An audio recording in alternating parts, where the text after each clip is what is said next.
what does happen when Ukraine actually wins? Does that mean that that the Putin regime falls? I don't think that that's inevitable or a necessary outcome. Does that mean that the Russians might go nuclear?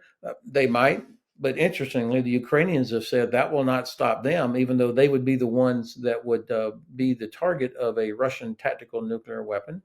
And all of the other countries that are closest to Russia and have the most experience being under Russian control, they absolutely are for Ukraine winning. So I think we do have to think through, what does it mean if Crimea is liberated?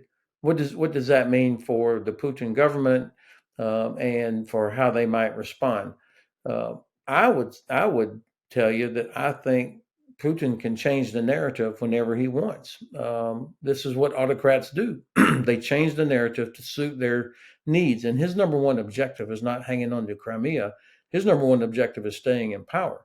And I think if he does the calculation that he remains in power, even after losing Crimea, then they'll do that. That's the calculation. Hello and welcome to Frontline for Times Radio with me, Kate Chabot. And today we are catching up with senior retired American General, Lieutenant General Ben Hodges. During his 38 years in the Army, he's commanded in Iraq and Afghanistan and was Commander US Army Europe from 2014 to 2017. General Hodges, great to speak to you again. Thank you so much for joining us on Frontline. You're joining us from the US today, and as the campaigning will get underway for the US presidential elections next year, there's mounting suspicion that Ukraine and continuing support for Ukraine will become a very hot, if not bitter, issue. What kind of feeling are you getting on the ground there? I don't see support for Ukraine as a bitter issue. I'm more concerned that people lose interest. It requires my president and our leaders to explain to voters why this matters, why it's worth the already more than $40 billion worth of equipment and ammunition and aid that the U.S. has provided, to explain what that means for us, as well as what it means for stability and security in Europe. That's my biggest concern, is that people lose interest in it and begin to question, why are we doing this? And what is the argument for that? Well, three things really. Number one, American prosperity depends on prosperity in Europe, and prosperity in Europe depends on stability and security in Europe.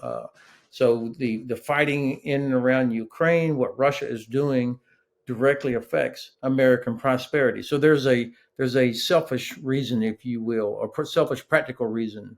Number one. Number two, the Chinese, of course, are watching. Are we really serious when we say respect for sovereignty, respect for freedom of navigation, respect for human rights, respect for international law, that all of these things are important? If we're not willing to actually do what's required to protect those things, then I think the Chinese will not be too terribly impressed if we say that about the Indo-Pacific region, where it will be much more difficult to actually defend those values than it is in Europe. I'll ask you a little bit more about the Chinese and their thoughts and their influence on Ukraine a little later on. But on the ground, a lot will depend on what happens there in the coming months. The chairman of the Joint Chiefs of Staff, General Mark Milley, says the task in the south is about as hard as it can get for the military. What are your options? What do you think the options are for Ukraine? So the counteroffensive obviously is not going as quickly or smoothly as anybody had hoped, but that's not the metric. The metric is, will it accomplish what is required to help Ukraine liberate Crimea and achieve victory in this war? And it's frustrating, to say the least, when I hear the chairman of the Joint Chiefs or other American officials bemoan that the counteroffensive is not going so well, or that it's really hard, when in fact we are not providing some of the critical capabilities that Ukraine needs, specifically long-range precision weapons. UK made the decision months ago. France has made the decision, but the U.S. has resisted providing the 300-kilometer range ATACMS, for example, or other longer range precision weapons that would neutralize the only advantage the Russians have, which is mass, and they would make the Crimean Peninsula untenable for the Black Sea Fleet and the Russian Air Force to operate from there.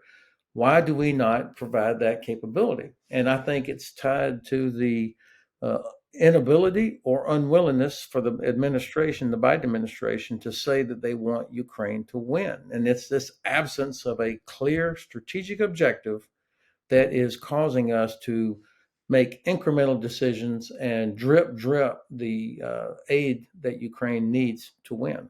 Would you accept, though, it doesn't look like the US is going to supply ATACMS long range missiles anytime soon? I don't get the sense.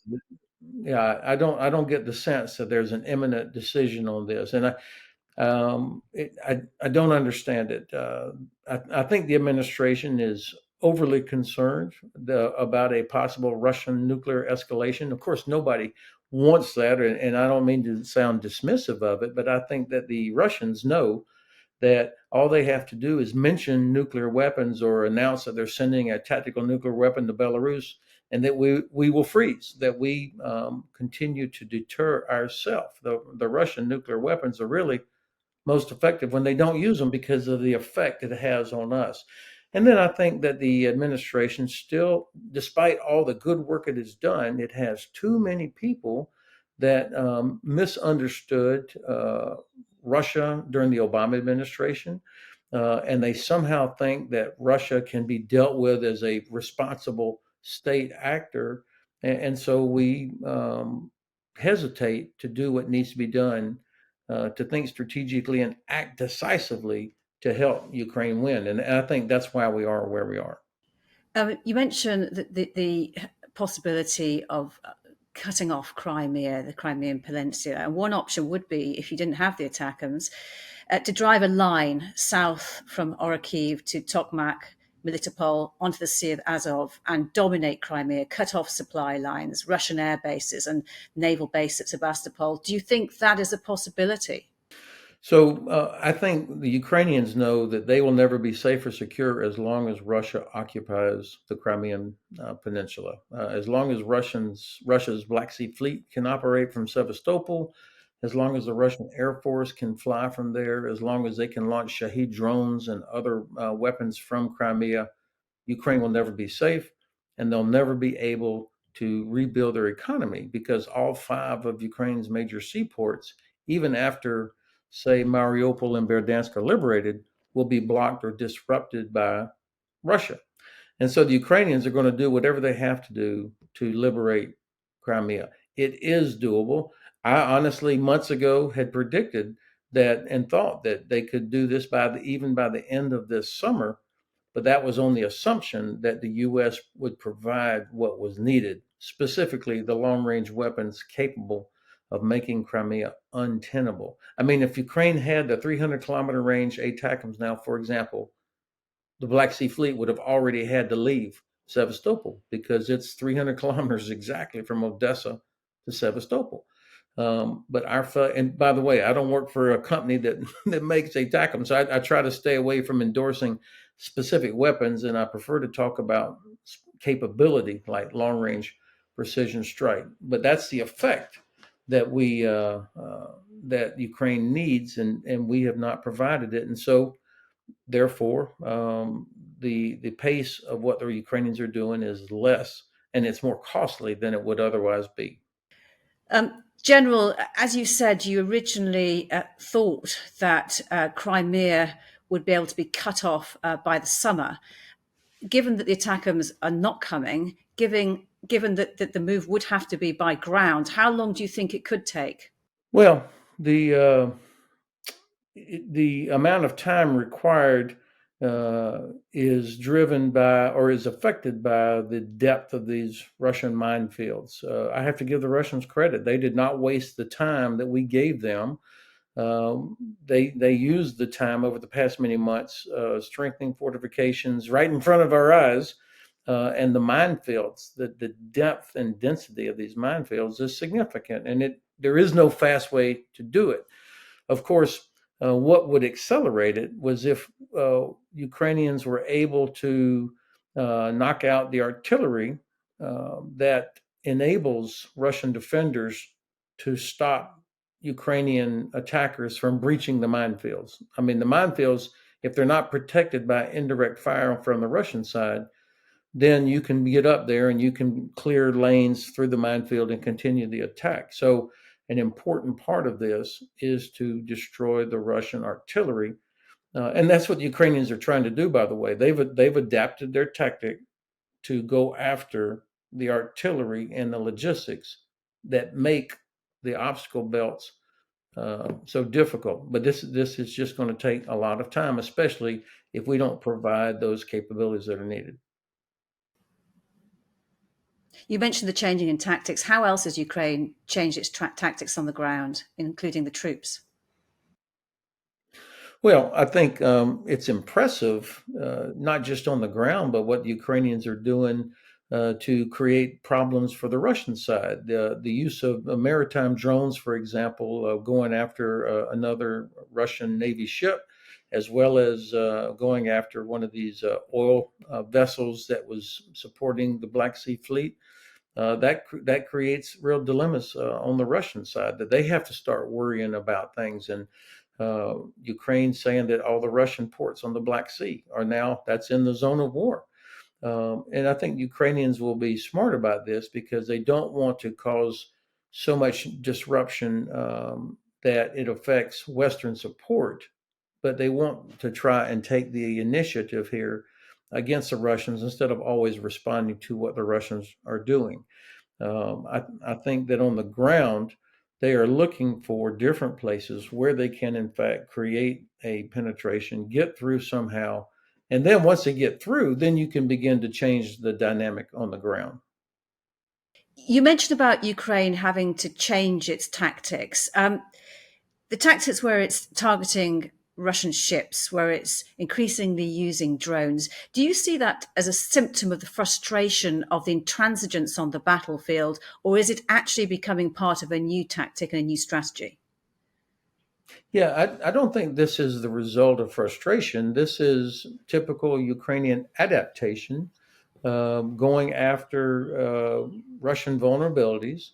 Um, when we talk about air power, you generally think in terms of airplanes, manned aircraft, but increasingly in modern warfare, the use of different types of drones to carry out different types of tasks is a part and parcel of how we fight. And the Ukrainians are showing all of us the different ways that they can do this.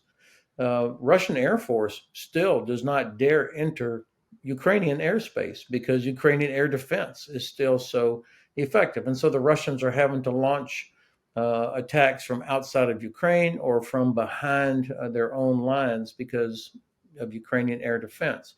So the Ukrainians, I mean, keep in mind the geographical size difference, the population size difference, and yet after really since 2014, but more specifically over the last 18 months, Russia has steadily lost ground. The Ukrainians are continuing to whittle away at the Russian controlled parts of eastern Ukraine.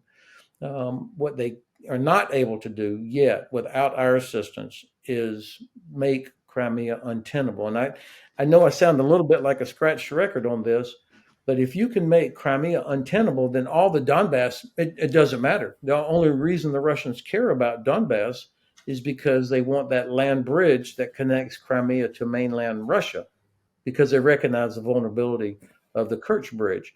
And so if you make Crimea untenable with the use of long range weapons, whatever type they are, then this war will be over. And I think that's our problem, is that the administration is not committed to that outcome. If you make Crimea untenable, you say the war is over. Can you just describe what would happen in the aftermath of actually making Crimea untenable?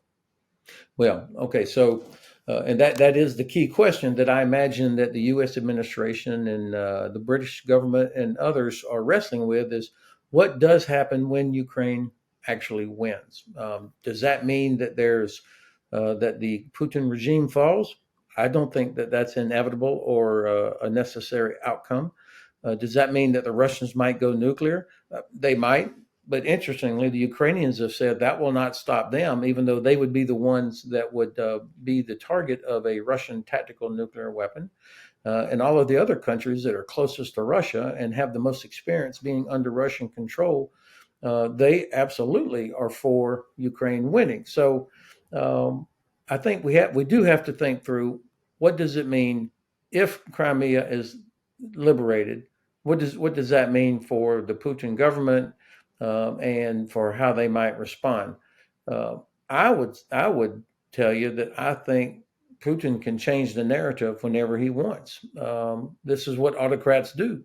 They change the narrative to suit their needs. And his number one objective is not hanging on to Crimea. His number one objective is staying in power. And I think if he does the calculation that he remains in power, even after losing Crimea, then they'll do that. That's the calculation. Let's just talk for a moment about the Russian forces. They are fighting back elsewhere to the northeast of Kharkiv, where they claim to have made some gains. How significant do you see that? That the Russians have made gains. Yes, if Yeah. only a few kilometers. Look, this the so-called front between Russian forces and Ukrainian forces is hundreds of kilometers, hundreds of miles long. So there will be local tactical actions going back and forth for control over certain villages, towns, river crossings, that sort of thing. None of that really matters. What matters most is Ukraine's ability to generate combat power, to penetrate the Russian defenses in two or three different places where they can then get into the rear area and resume maneuver warfare. So that they will be making decisions and choices on priorities up and down that line. Uh, the I think that they've made the calculation that Russia does not have the ability to actually exploit any breakthrough. So even if Russian forces might capture a few kilometers in one area, I don't see reporting that there are large mobile Russian forces waiting to exploit any kind of a breakthrough. So I think the Ukrainian general staff is pretty confident that they can handle something like that up and around Kharkiv because the Russians don't have the ability to exploit it. And this is always the challenge for any commander is to stay focused on your main effort. What is the critical task you've got to achieve?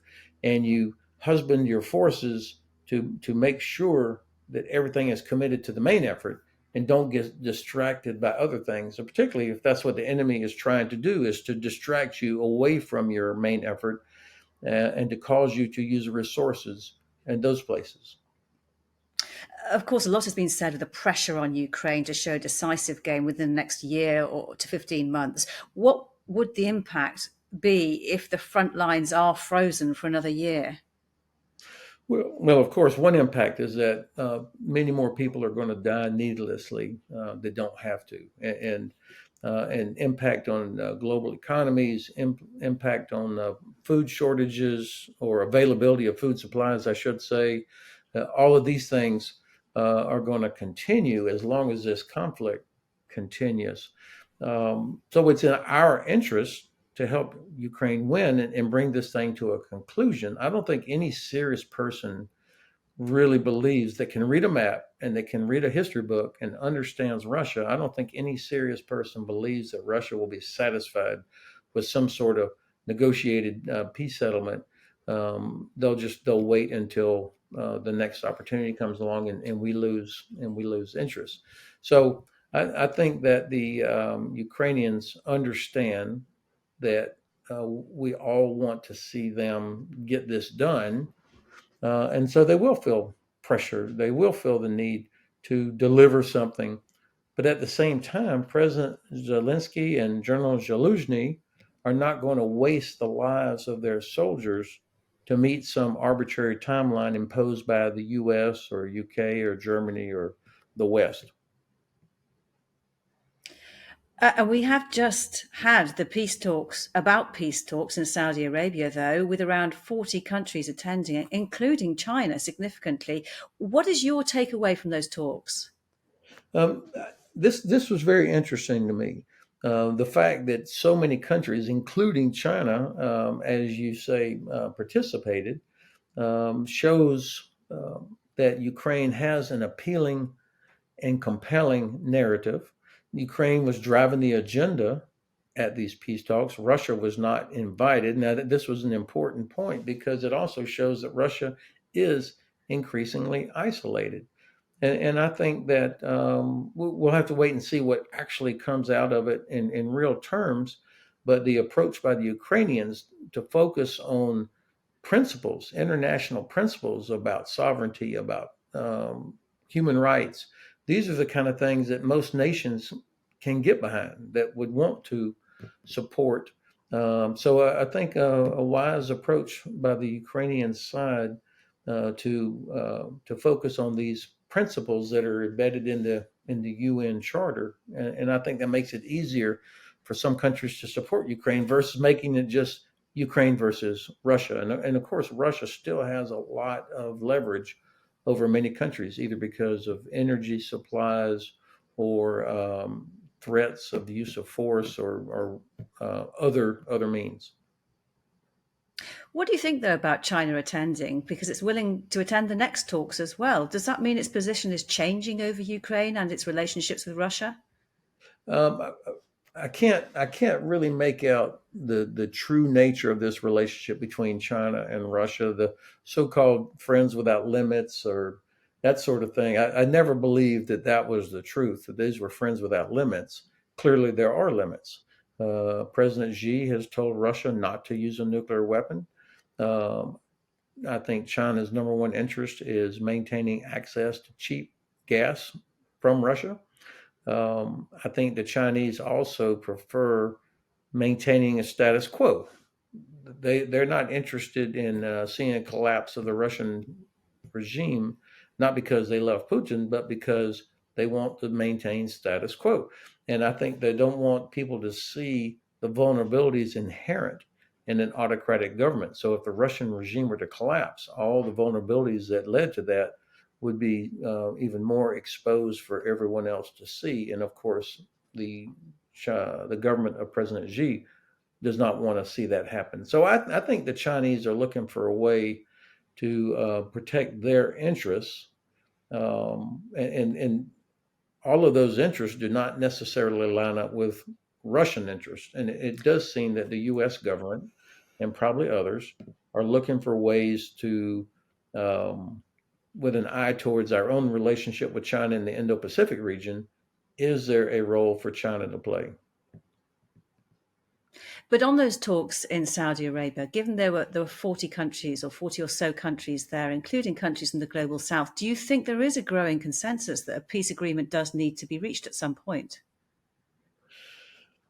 Well, I think everybody wants to see an end to this war, but this is where you get down to the critical point of what does that actually mean? Do you really believe that if Russia is allowed to keep Crimea, it drives me absolutely crazy when I hear senior European officials or American officials say, "Come on, let them have Crimea. Let Russia have Crimea." I mean, you wouldn't. We wouldn't say, "Come on, for the sake of peace, let Mexico have Texas or something like that, or let Canada have Maine."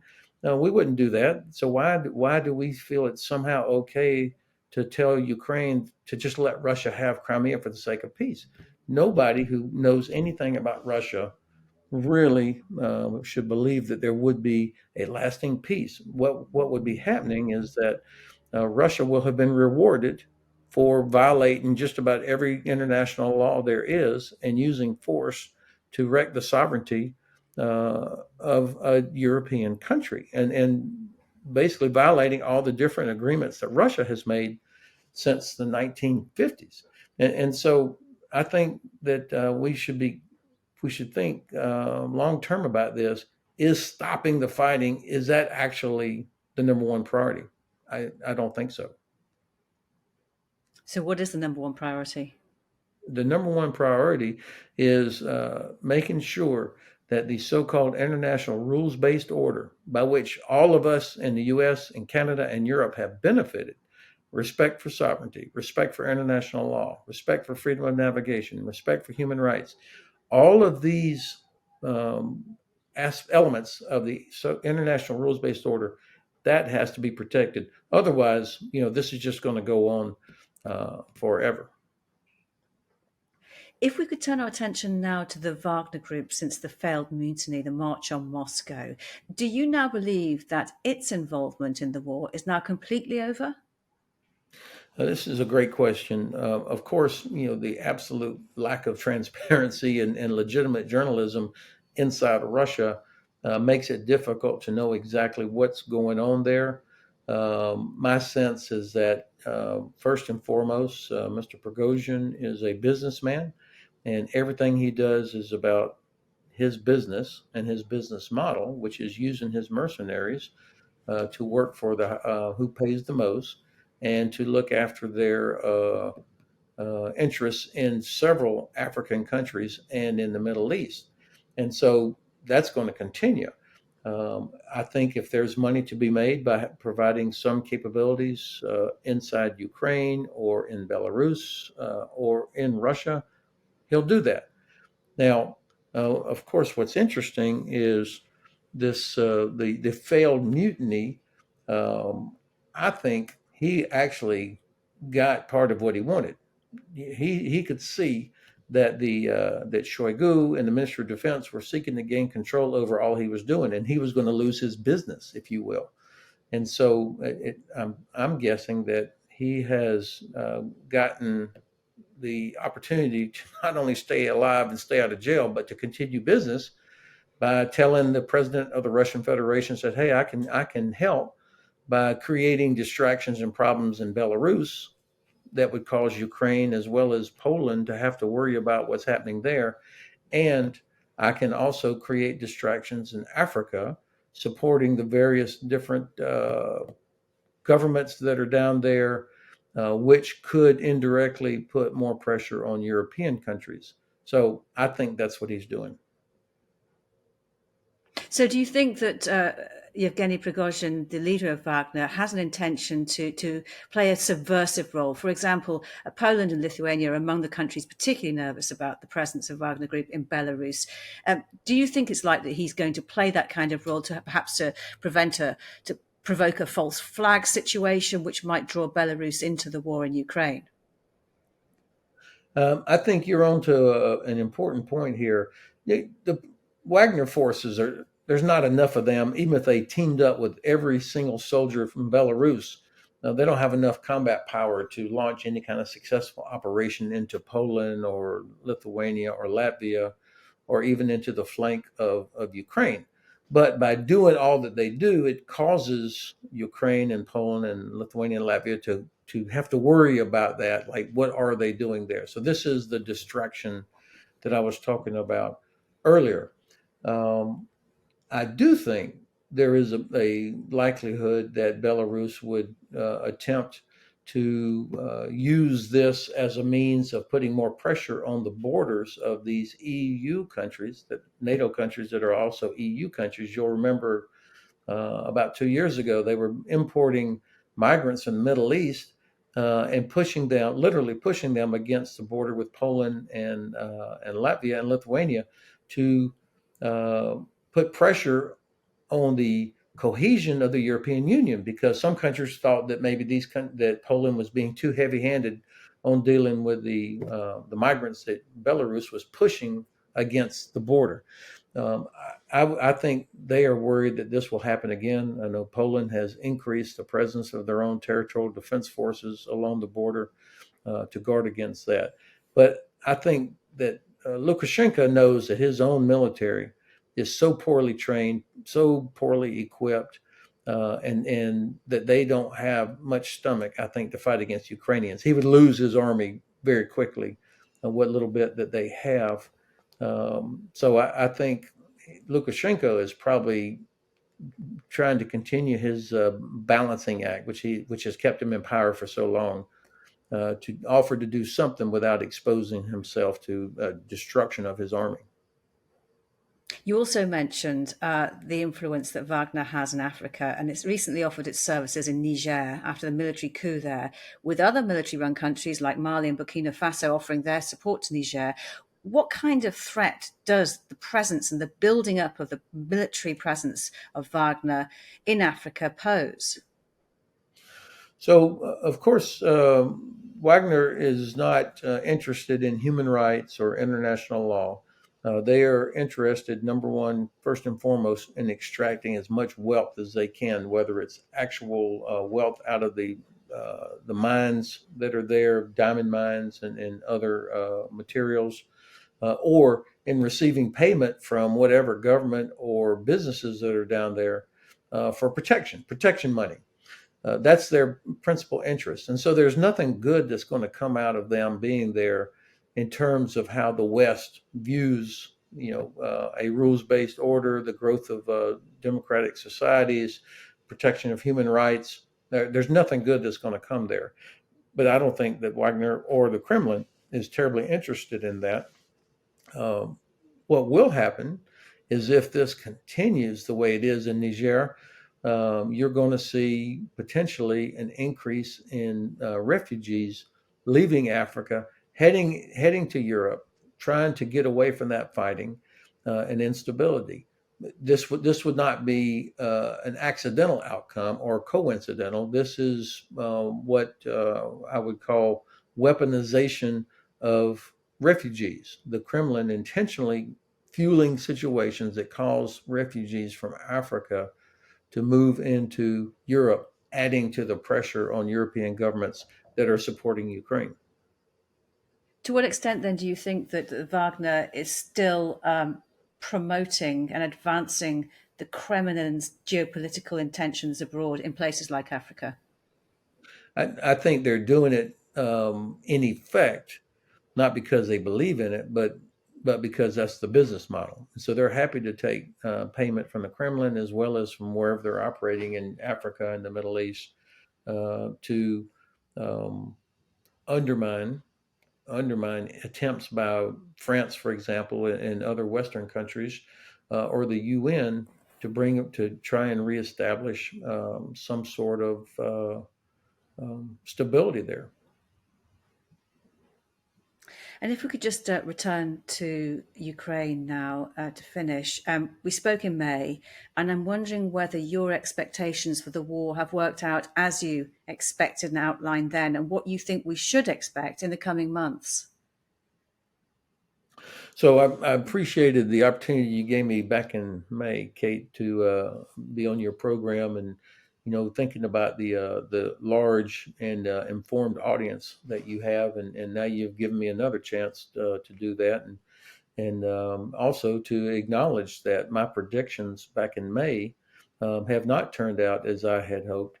My I've always had confidence in Ukrainian forces, and I do believe that we know from history that war is a test of will, and it's a test of logistics. And Ukrainians clearly have the superior will. Their logistical situation has continued to improve while Russia's has continued to deteriorate. Russia has the serious problems in their command structure, as we have seen and talked about. But what I have always added as a caveat was that if we, the West, provided Ukraine what they needed, then I thought that Ukraine could liberate Crimea by the end of the summer and that this war would be over this year. Clearly, I was wrong because my assumption was wrong that the West would provide what was needed, whether we're talking about, and I don't, again, I stay away from naming specific weapons, but long range capabilities, increasing significantly the amount of ammunition that's required. We haven't done it, and so the the progress is just a lot slower than it should be. And the speed of this thing depends, frankly, on the United States, on the Biden administration. And I think the administration has got to decide, and they probably are thinking, are they better off? Is this better policy that this war kind of gradually comes to a negotiated end? Or does the administration benefit both politically and strategically from a Ukrainian victory. I think the most important thing here is helping Ukraine win. We spent 20 years in Afghanistan. Only 1 year, the first year, did we have a clear strategic outcome.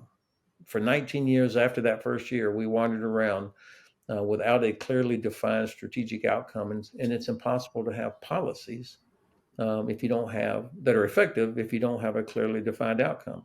And it feels right now that we're in the same place that the administration cannot or will not clearly define the strategic outcome.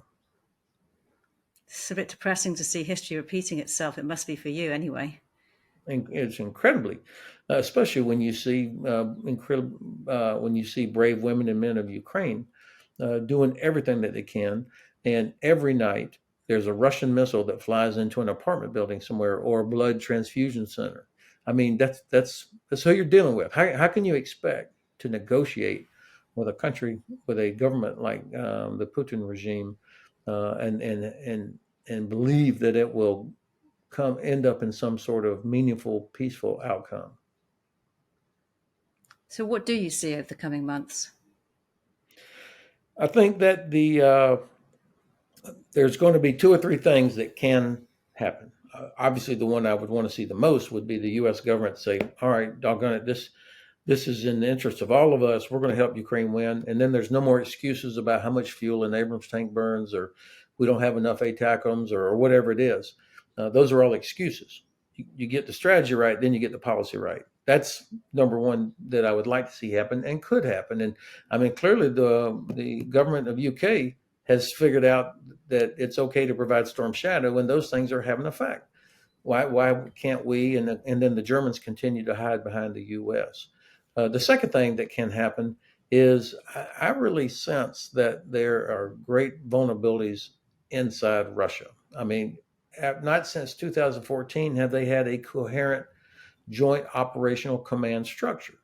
So there is no strong guiding commander that is organizing their defenses. The Navy operates independently from the Air Force, which operates independently from the Army. Thank goodness.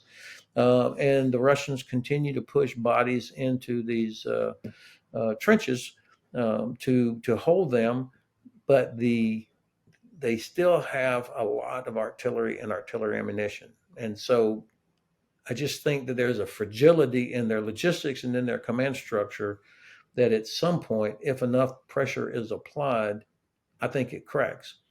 And then finally, I do believe that the persistence and the courage of Ukrainian soldiers is going to pay off. Many of your listeners will remember what they've read, or maybe even what they heard from their parents about, in the Second World War, after the Normandy invasion on June the 6th, really June the 5th, it was when the airborne went in. I mean, these are forces that had been training for 2 years or more before the actual invasion of Normandy. And once we got ashore, there were almost 2 months of stalemate where the Allies could not break out. The Germans had adapted their defenses, and the Allies could not break out until the Allies achieved overwhelming air superiority and finally achieved a breakthrough in the hedgerow country in the Bocage. So I think we're going to see the same thing. At some point, the Ukrainians are going to have figured out the tactic and get the right mix of capability, and they're going to find these 2 or 3 places where they can, in fact, break through. That's what I believe can happen this fall, but they sure need our help. Lieutenant General Ben Hodges, it's been great to talk to you. I think I said, and finally for my final questions, about 2 or 3 questions ago. And I know that our audience love hearing your thoughts. So I'll thank you from them as well, because they're always absolutely glowing in their responses when you come on Frontline. Thank you for your time today. Thank you for the privilege, Kate. You've been watching Frontline for Times Radio. My thanks to Louis Sykes, our producer. To support the work of Frontline, hit the subscribe button. You can also listen to Times Radio throughout the day or read it at times.co.uk. Thanks for watching. Bye-bye.